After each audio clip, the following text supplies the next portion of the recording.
Well, hello everyone. Welcome to another Clarinet and Friends concert entitled Duets for One Part 2. I'm sorry for the few-month hiatus from producing concerts. I was doing a 10-week summer clarinet intensive festival, all online, where each week we had a seminar and a different guest artist masterclass with a clarinet professor from around the country. So it was a great experience for me, but that meant that I didn't have much time to be working on concerts. But now that's over and we can get back to playing concerts for you all. So the first piece I'm going to play for you is a Mozart duet. It's a less well-known collection of 3 duets that he wrote toward the end of his life. We'll be playing the first duet for you tonight. But first, I'll tell you a little bit about Mozart. You've probably heard of him before. But the thing that I find most remarkable about Mozart is that his music just sounds so, if it's performed the right way, which we hope to do for you tonight, if it's performed the right way, it just sounds so effortless and so buoyant, and it just sounds like it's just floating off the page and like clouds in the sky. So that's the thing, that's the magic of Mozart's music. Mozart was born into a musical family. His father was a well-known composer, Leopold Mozart, and his sister was also a child prodigy as well, Nannerl Mozart. But sadly, since it was a male-dominated society, she did not get the attention that she deserved. I saw a play about 4 years ago called The Other Mozart, which is basically walking the audience through the challenges and the amazing life of Nannerl Mozart. And it shone some light on just how wonderful she was, and unfortunately how she didn't get the attention she deserved. So without further ado, here is the first duet of a collection of 3 duets, rarely heard duets by Mozart that we have access to thanks to my wonderful teacher, Mr. Steve Lowe.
hope you enjoyed that duet. That's one of my favorite duets, and I think the first duet that I worked on with my teacher, Mr. Lowe, he pulled it out for us, and I instantly just loved it. So that one's a special one to me. So I hope you enjoyed it as well. The next piece we're going to play for you is Francis Poulenc's Sonata for Two Clarinets. I'll tell you a little bit about Poulenc. He was the only son of a prosperous manufacturer, and growing up as a boy, Poulenc was expected to join the family business, and he was not allowed to enroll in music college. So because of this, he was largely self-taught in his musical abilities, and he eventually met the well-known composer Erik Satie, under whose tutelage he became one of a group of 6 young French composers known as Les Six. In his early works, Poulenc became known for his high spirits and irreverence. During the 1930s, a much more serious side of his nature emerged, where he started alternating between light, sort of frivolous works and more dark, serious works. He composed a lot of religious music from 1936 onwards, where he wrote this piece in the near the end of his life, and he died in 1963. The joke we have with clarinet players is that composers die right after they write for clarinet. It happened with Mozart, Brahms, Poulenc, Saint-Saëns. The list goes on and on. So that we find that pretty amusing because it's so stressful to write for clarinet. So I hope you enjoyed the Poulenc Sonata for Two Clarinets. It's in 3 movements. And in each movement, you'll notice, at least for the first movement and the third movement, you'll notice that there's 2 main themes that sort of come back and forth and sort of contrast. You'll go, oh yeah, there's that theme again. And the second movement is a really nice. The first movement and the third movement are a lot to take in. They're really frantic and lots of energy. And then the second movement is a nice breath of fresh air, very calming. But I hope you enjoy Poulenc's Sonata for Two Clarinets.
hope you enjoyed that. I discovered that piece a few years ago, and I really like it.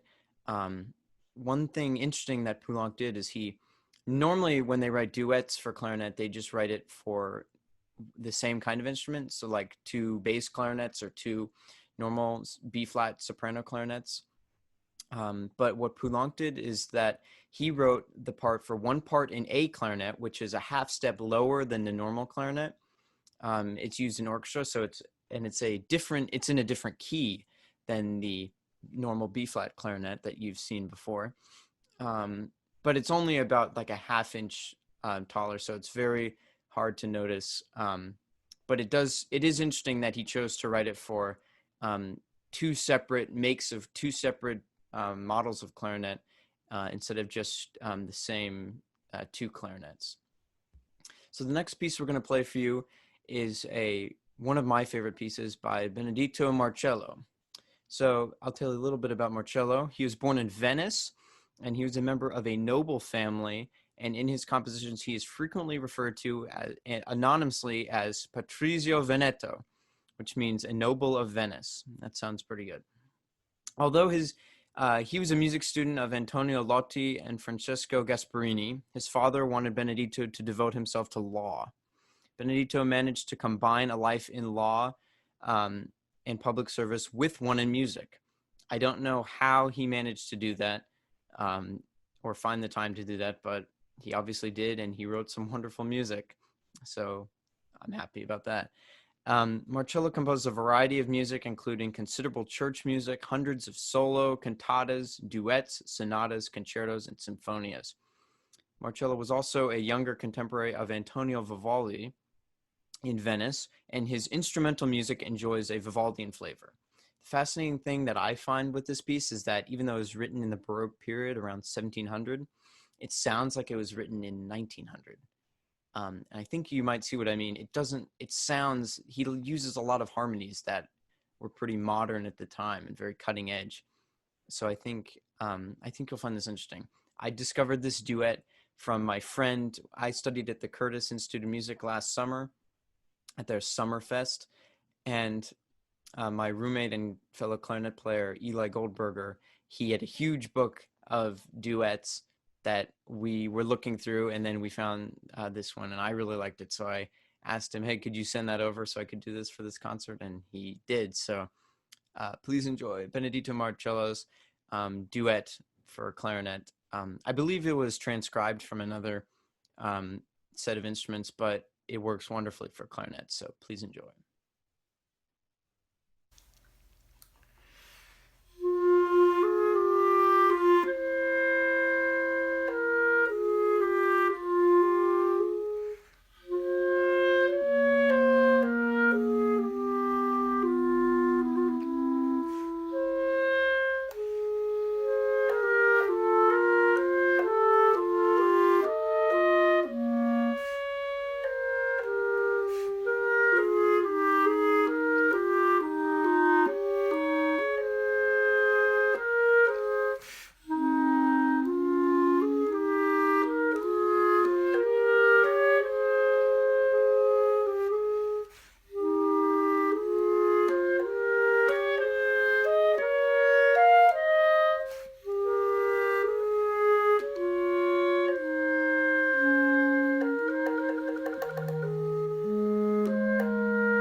that piece is just really beautiful, and I hope you liked it, enjoyed it as much as I do. So I have one more little encore to play for you. It's a bop duet, and it's another collection of duets for clarinet that are like jazz duets, pop jazz duets, and they're really fun to just whip out and play. And recently I started getting into making, instead of just posting videos from a performance or a concert online, I like to record a piece of music, a serious piece of music, but do something fun with the visuals because I'm putting it on YouTube. So I did something a little bit interesting with the visuals on this piece, so you might like it. But here's a little encore from the Bop Duet clarinet book.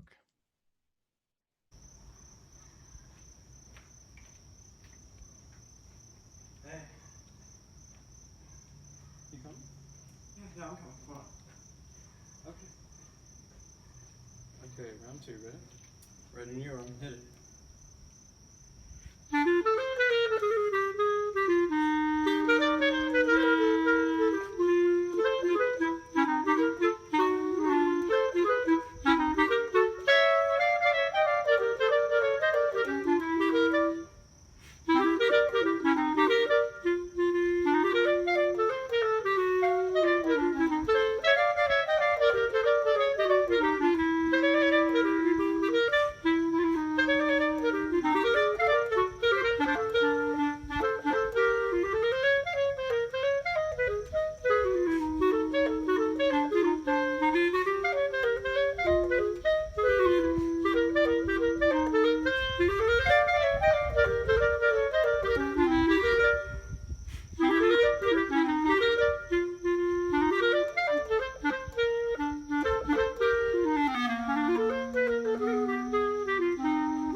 See you for round three.